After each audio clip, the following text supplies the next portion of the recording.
Atenção porque vai começar a aula de língua portuguesa. Olá, pessoal! Como vocês estão? Espero que vocês estejam bem, animados, preparados para mais uma aula aqui do nosso canal, o Eduque Mais SCPE.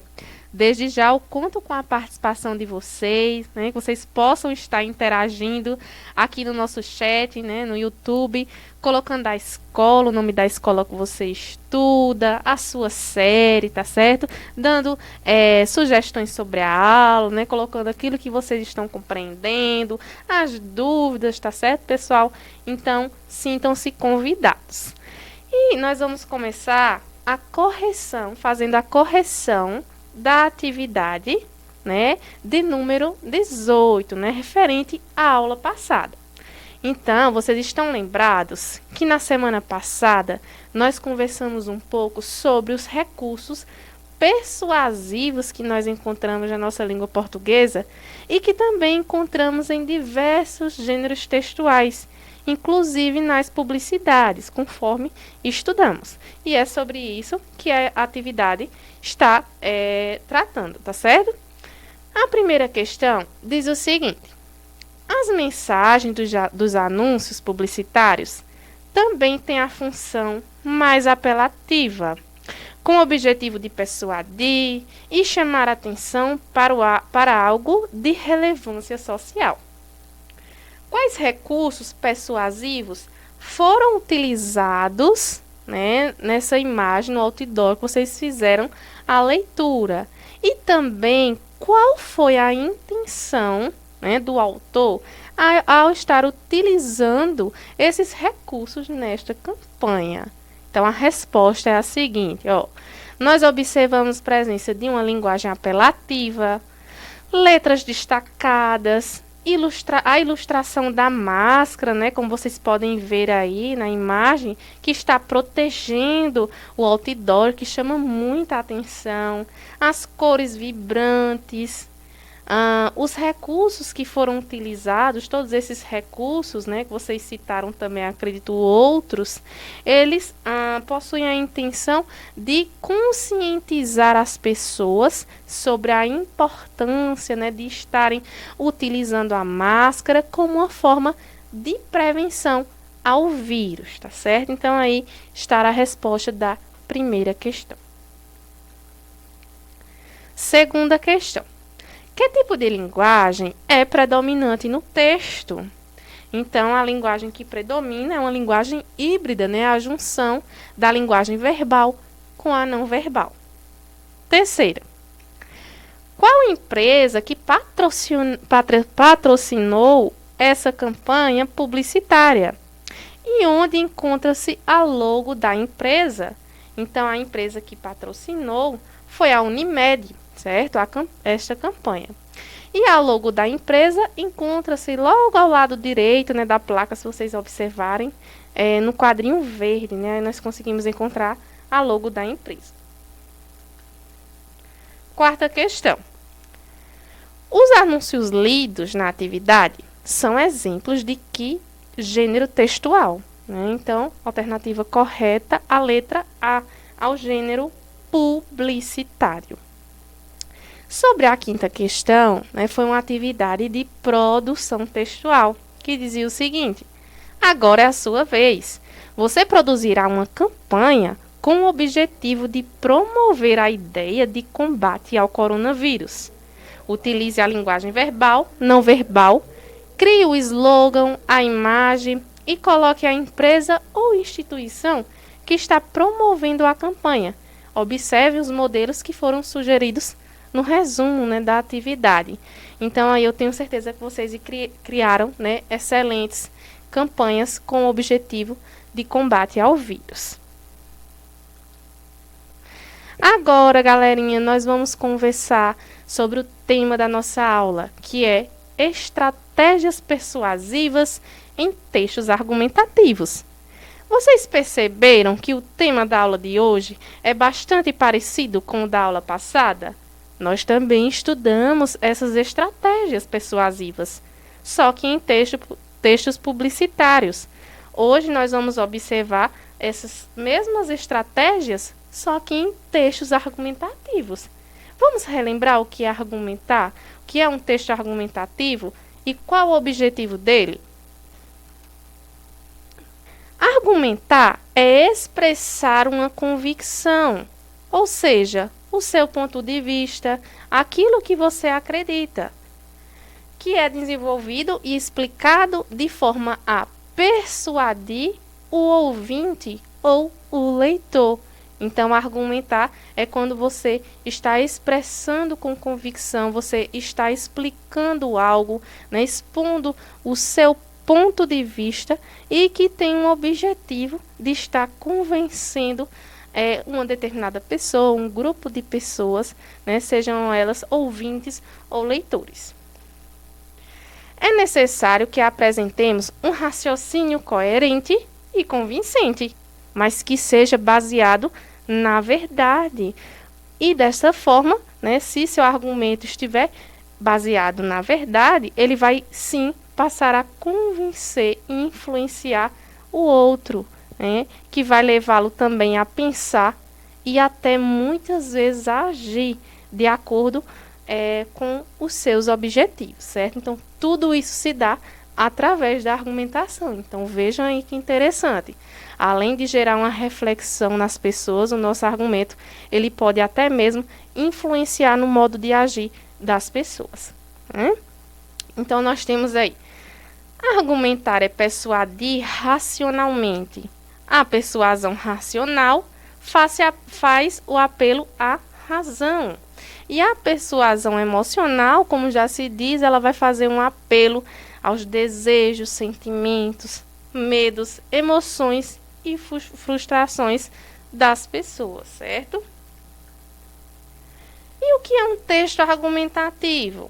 O texto argumentativo, ele tem como objetivo convencer, persuadir ou influenciar o ouvinte ou leitor, ao qual se apresenta um ponto de vista, uma tese. Então, o que é a tese?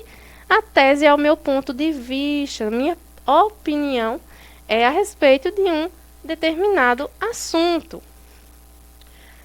Começando por apresentar a tese, a partir de qual se desenvolve o raciocínio, a argumentação, constituída por um conjunto de argumentos logicamente encadeados, sustentados em provas e, normalmente, ilustrados e credibilizados por exemplo.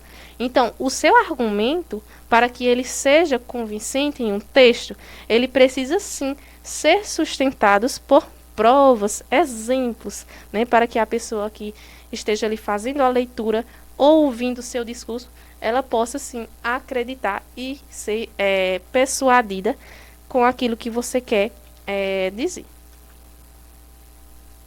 Então, eu destaquei para vocês, né, algumas dessas estratégias persuasivas, né, que diz que a persuasão é o emprego desses argumentos, legítimos ou não, com o propósito de conseguir que outros indivíduos adotem certas linhas de condutas, teorias ou crenças, como nós vimos.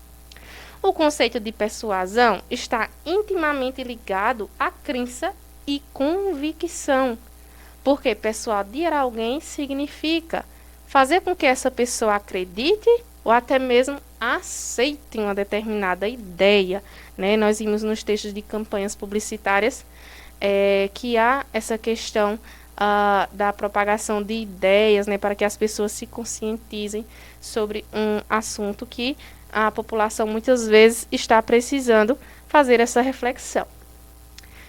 Então, vou destacar para vocês agora os 3 pilares da persuasão, né? Então, quem criou esses 3 pilares e o que eles querem dizer? O criador é Marcus Tullius Cícero, que é considerado o maior dos oradores e pensadores políticos romanos da história. E ele vai destacar que persuadir compreende a tríade oficial, gênero de 3 espécies ou modos de persuadir. Quais são, aliás? Primeiro, Comover, que vai utilizar aí essa questão afetiva, o lado afetivo dos ouvintes, certos leitores. Agradar, né, a estética. Nós vamos ver como é que nós conseguimos fazer isso através da escrita. E também convencer, que vai utilizar a lógica. Primeiro, comover. Comover estaria relacionado à persuasão através do coração, na qual se persuade mais pela excitação e emoção e menos pelo intelecto. Então aí vejam que a comoção ela está ligada diretamente ao sentimento do ser humano, né? Por isso ele citou aí, né, que está relacionada através do nosso coração. Então a comoção ela sim faz parte, né, e é um desses recursos persuasivos, certo? O segundo é agradar. Agradar é persuadir pelo domínio afetivo, inspirar satisfação ao ser agradável. E isso acontece muito, pessoal, essa questão de agradar, que é o que nós vamos ver já já sobre um gênero textual que é a carta do leitor, que o uso dos adjetivos, né, são recursos que são utilizados muitas vezes com esse intuito de estar agradando ao leitor ou ouvinte. Logo, se torna uma estratégia de persuasão. Convencer. Convencer procede do latim, né, convincere, que significa persuadir com argumentos, razões e também fatos, apresentando provas ou argumentos, ou ainda vencer completamente. Tecnicamente, convencer é persuadir por meio de provas lógicas, né? Então, nós temos aí as provas indutivas, que são os exemplos utilizados para convencer alguém, e as dedutivas, que são os argumentos, a explicação.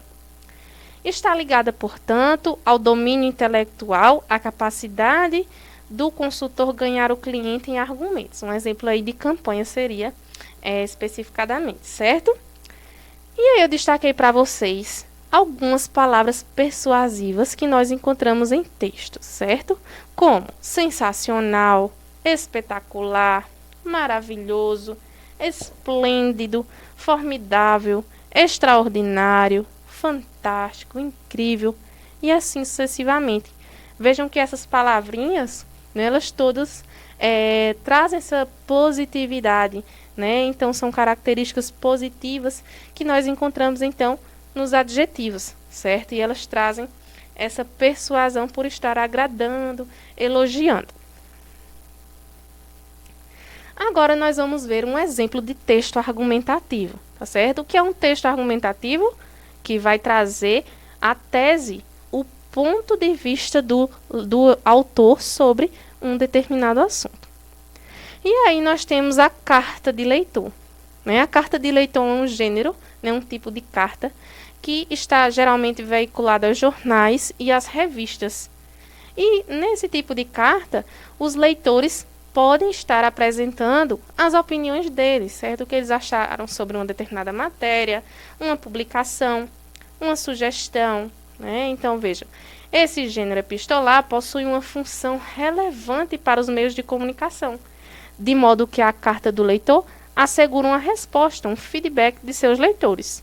Ou seja, isso quer dizer que esse gênero textual é um meio, né, dos leitores, telespectadores, estarem interagindo, certo, com essa mídia comunicativa, seja ela qual for. Esse espaço reservado aos leitores é um importante instrumento de comunicação, pois eles podem interagir com o meio de comunicação, expondo assim seu ponto de vista sobre uma notícia, uma reportagem, uma pesquisa ou qualquer outro assunto atual. Então, o que é que vai se destacar na carta do leitor? Opiniões, sugestões, críticas, perguntas, elogios e reclamações. Então, vejam aí que essas cartas, elas não só têm a finalidade de trazer um elogio, certo? Mas também sugestões, críticas, reclamações, perguntas, certo? Diversas outras questões. Além disso, o leitor pode sugerir algum tema a ser abordado. Por esse motivo, é uma importante ferramenta de produção de pauta para os veículos de comunicação. Qual a linguagem que predomina nesse tipo textual, né? Como é que acontece a questão da flexão dos verbos? Então, na carta do leitor, a linguagem pode ser mais pessoal, né? Por quê? Porque você vai estar empregando pronomes e verbos todos flexionados em primeira pessoa, porque é você que vai estar escrevendo a carta direcionada, certo? Ou ainda, né, ele pode utilizar os dois tipos de linguagem, né, seja de maior ou menor impessoalidade, certo? Isso aí vai depender muito da intenção do autor, se é protestar, se é brincar ou estar impressionando através da sua escrita. E as características do gênero, né, a carta do leitor, tem uma intencionalidade persuasiva, né, como nós estamos vendo, entendendo um pouco mais aqui na nossa aula.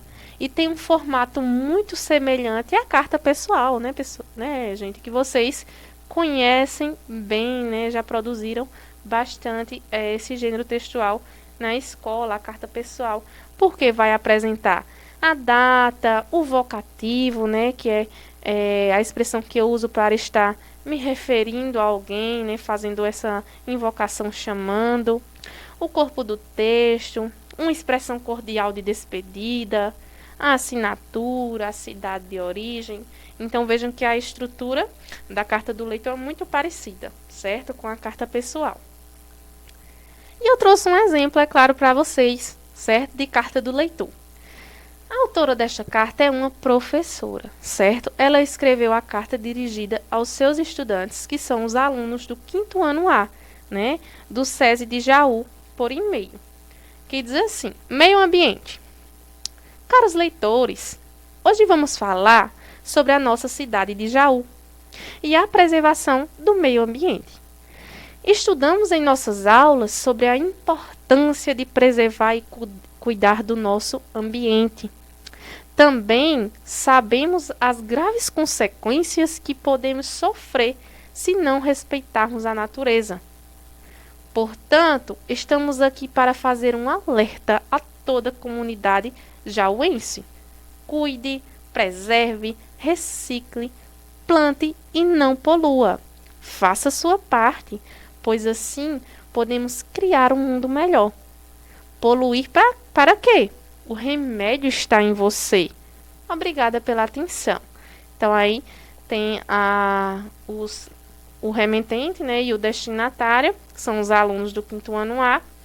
E nós observamos, né, nesse exemplo de carta, que a professora ela utilizou várias estratégias persuasivas. Será que vocês conseguiram, né, perceber durante a leitura da carta, né, que a professora ela estava tentando não só trazer, né, essas informações sobre a importância dessa preservação ao meio ambiente, mas ela também trouxe uma alerta, né, não só aos estudantes, mas toda a comunidade que esses estudantes estão ali fazendo parte, né, que é a comunidade jauense. E como é que nós percebemos isso no texto? Né? Vejam aí, quando ela diz assim, ó, a importância, né, de se preservar, cuidar do nosso meio ambiente, e ela traz alerta, né? Também sabemos as graves consequências que podemos sofrer se não respeitarmos a natureza, né? Estou aqui para fazer um alerta à sociedade, e ela vai utilizar todos os verbos no imperativo, né, denotando aí uma ordem, cuide, preserve, recicle, plante e não polua. E ela termina fazendo uma reflexão também persuasiva, vejam, faça a sua parte, pois assim podemos criar um mundo melhor. Poluir para quê? O remédio está em você. Então a solução aí para amenizar a poluição estaria em cada um dos que fazem parte da comunidade, certo? Então vejam um texto argumentativo baseado, né, toda a argumentação baseada na persuasão, né, que busca o convencimento, tá certo? E aí, essa construção da linguagem persuasiva, ela vai ocorrer de acordo com esses recursos, né, que nós encontramos nos textos, e eu destaquei para vocês, né, o emprego de figuras de linguagens, como comparações, eufemismo, né, que busquem amenizar termos, expressões, uso do imperativo, como nós vimos agora na carta, alusão ao mundo conhecido do público-alvo, em uma tentativa de aproximar a linguagem ao destinatário da imagem, o emprego de trocadilhos, jogos de palavras, né? Então, vejam, todos esses recursos, né, eles são utilizados com o objetivo não só da argumentação, mas do convencimento, da persuasão. Vejam que essa ilustração ela traz bem isso, né? Persuasão. Através da comunicação, nós conseguimos e temos poder, tá certo? E no finalzinho, ó, o objetivo de tudo isso, né, ó, criar na população uma atitude mais reflexiva e responsável, de acordo com o texto. Então, pessoal, nós encerramos nossa aula. Tenho aqui as referências da aula de hoje, certo? Do assunto de hoje. Encerro com essa mensagenzinha que diz assim, ó: as sementes de uma vida de estudos transformam-se em frutos de sucesso. Então, fica para vocês refletirem, tá certo? Muito obrigada pela participação e atenção de todos. Até a próxima aula.